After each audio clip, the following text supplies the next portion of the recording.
दोस्तों Indian railway finance corporation limited यानी कि आईआरएफसी ने अपने जो है Q1 के रिजल्ट्स अपने एनएससी और बीएससी की साइट पे पोस्ट कर दिए हैं। तो दोस्तों आज के इस वीडियो में हम डिस्कस करेंगे कि पिछले क्वार्टर में कंपनी की परफॉर्मेंस किस तरह से रही है। तो Q1 रिजल्ट्स 2026 आईआरएफसी को डिस्कस करने से पहले मैं आप सभी को बता दूं कि दोस्तों हम किसी भी तरह से सेबी रजिस्टर्ड नहीं है। हम अपने चैनल पे सिर्फ और सिर्फ जो वीडियो बनाते हैं वो सिर्फ ट्रेनिंग और एजुकेशनल पर्पज से बनाते हैं। हम आपको किसी भी तरह के स्टॉक के बाइंग और सेलिंग को प्रमोट नहीं करते हैं। तो प्लीज़ किसी भी तरह के डिसीजन को लेने से पहले अपने फाइनेंशियल एडवाइजर से सलाह जरूर लें। और एक बात और दोस्तों अगर आप हमारे चैनल पर नए हैं तो प्लीज़ वीडियो को लाइक करें, ज़्यादा शेयर करें और चैनल को सब्सक्राइब करें और बेल आइकन को दबाना ना भूलें ताकि हमारी लेटेस्ट नोटिफिकेशन आप सभी को मिलती रहे। तो आइए दोस्तों डिस्कस करते हैं कि किस तरह के नंबर जो है आईआरएफसी ने अपने पोस्ट किए हैं। तो दोस्तों आप देख सकते हैं कि हमने आईआरएफसी का जो है Q1 का रिजल्ट ओपन किया हुआ है। सभी नंबर्स जो हैं दोस्तों करोड़ में हैं। अगर बात करें दोस्तों टोटल इनकम की, तो जो इनकी टोटल इनकम रही है वो इस क्वार्टर में 6,918 करोड़ रुपए की रही है, जो कि पिछले क्वार्टर में 6,723 करोड़ रुपए की थी। और अगर लास्ट ईयर की बात करें तो वो 6,766 करोड़ रुपए की थी। यानी ईयर ऑन ईयर और क्वार्टर ऑन क्वार्टर जो है टोटल इनकम में हमें इजाफा होता हुआ दिखाई दिया है। अगर दोस्तों रेवेन्यू की बात करें तो जो हमारा टोटल रेवेन्यू है फ्रॉम ऑपरेशंस वो 6,915 करोड़ रुपए का रहा है, जो कि पिछले क्वार्टर में 6,722 करोड़ रुपए का था और पिछले ईयर 6,765 करोड़ रुपए का था। यानी टोटल खर्चे में भी जो है दोस्तों रेवेन्यू में भी हमें क्वार्टर ऑन क्वार्टर और ईयर ऑन ईयर बढ़ोतरी नज़र आई है। अगर बात करें दोस्तों फाइनेंस की एक्सपेंस की, तो टोटल एक्सपेंस रहा है कंपनी का वो इस क्वार्टर में 5,172 करोड़ रुपए का रहा है, जो कि पिछले क्वार्टर में 5,041 करोड़ रुपए का था और पिछले साल 5,189 करोड़ रुपए का था। यानी दोस्तों अगर क्वार्टर ऑन क्वार्टर की बात देखें तो एक्सपेंस जो है टोटल वो यहाँ पे बढ़ता हुआ नजर आ रहा है। लेकिन अगर ईयर ऑन ईयर की बात करें दोस्तों तो ईयर ऑन ईयर एक्सपेंस भी हमें घटता हुआ नजर आ रहा है। अगर बात करें दोस्तों profit before exceptional items and tax, तो प्रॉफिट बिफोर टैक्स की अगर बात करें दोस्तों तो इस क्वार्टर 1,745 करोड़ रुपए का जो है इन्होंने प्रॉफिट अपना दर्ज किया हुआ है। वहीं अगर बात करें पिछले क्वार्टर की तो वो 1,681 करोड़ रुपए का था और पिछले साल 1,576 करोड़ रुपए का था। यानी दोस्तों जो इन्होंने प्रॉफिट बिफोर टैक्स जो यहाँ पे पोस्ट किया हुआ है वो आप देख सकते हैं कि क्वार्टर ऑन क्वार्टर और ईयर एंड ईयर यहाँ पे हमें अच्छा खासा बढ़ता हुआ नजर आ रहा है, जो कि एक स्ट्रॉन्ग इंडिकेशन है इसके शेयर प्राइस की पॉजिटिव मूवमेंट के लिए। और ये दिख रहा है कि कंपनी जो है एक पॉजिटिव ग्रोथ की तरफ मूव कर रहा है। आइए दोस्तों आगे डिस्कस करते हैं कंपनी के टोटल टैक्स एक्सपेंस की।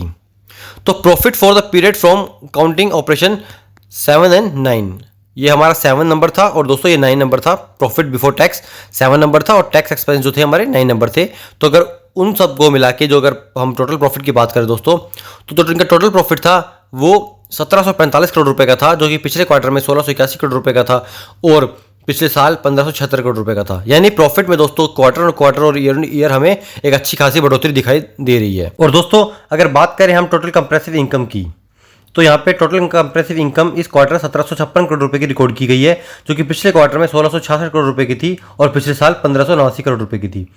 यानी दोस्तों जो है क्वार्टर ऑन क्वार्टर ये हमें बढ़ती हुई नजर आ रही है, लेकिन ईयर ऑन ईयर भी यहाँ पे हमें इसके अंदर बढ़ोतरी नजर आ रही है। दोस्तों अगर बात करें हम इनके ईपीएस की, अर्निंग पर शेयर, तो बेसिक जो है वो यहाँ पे हमें बढ़ता हुआ नजर आ रहा है 1.34, जो कि पिछले क्वार्टर में 1.29 था और पिछले साल 1.21 था। और बात करें अगर दोस्तों डायलूटेड शेयर्स की तो वो भी 1.34, जो कि पिछले क्वार्टर में 1.29 था और पिछले साल 1.21 था। दोस्तों अगर बात करें नेटवर्थ की, तो यहाँ पे जो कंपनी की नेटवर्थ भी हमें बढ़ती हुई नजर आ रही है।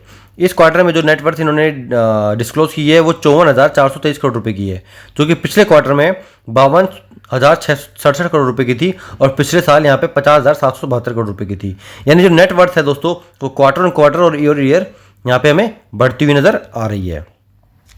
अगर दोस्तों बात करें टोटल एसेट की, तो जो इनकी टोटल फाइनेंशियल एसेट है दोस्तों इसमें भी हमें यहाँ पे बढ़ोतरी नजर आ रही है।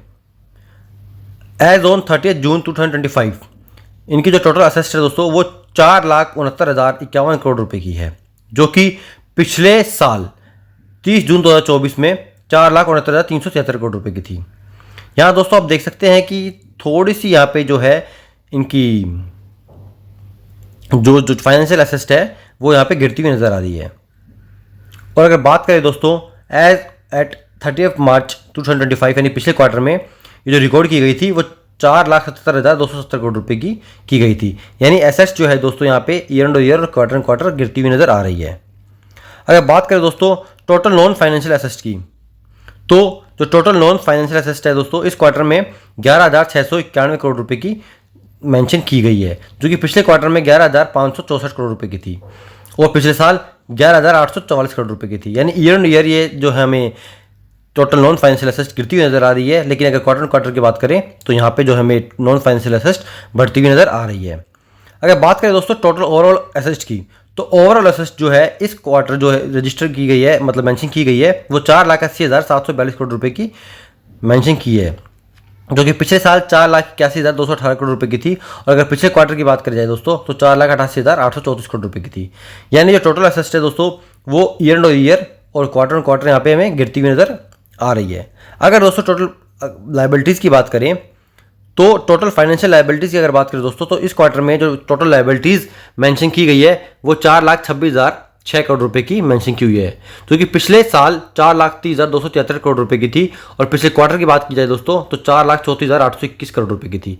यानी जो लाइबिलिटीज़ है दोस्तों यहाँ पे हमें अच्छी खासी गिरती हुई नजर आ रही है ईयर और क्वार्टर, जो कि अगेन एक पॉजिटिव साइन है कंपनी ग्रोथ के लिए।